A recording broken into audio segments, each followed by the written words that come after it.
এই হলো আমাদের শ্রীকৃষ্ণ আর যোগমায়া। শ্রীকৃষ্ণ কিন্তু আমাদের কাছে গোপাল ঠাকুর নামেও পরিচিত, আর অপরদিকে যোগমায়ার আরেক নাম হলো মহামায়া। জন্মাষ্টমীর দিন শ্রীকৃষ্ণের যেমন জন্মদিন, তেমনি কিন্তু যোগমায়ারও জন্মদিন।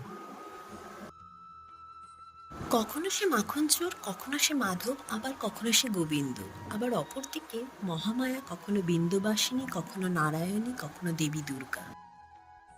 বাসুদেব ও দেবকীর পুত্র সন্তান হল কৃষ্ণ। তাঁরই জন্মের সুবিধার জন্য বিষ্ণুর অবতার হিসেবে জন্মগ্রহণ করে নন্দ আর যশোদার ঘরে যোগমায়া। কৃষ্ণ এবং যোগমায়ার মতো আমাদের ঈশানদীপ আর ত্রিশিকাও কিন্তু একে অপরের পরিপূরক।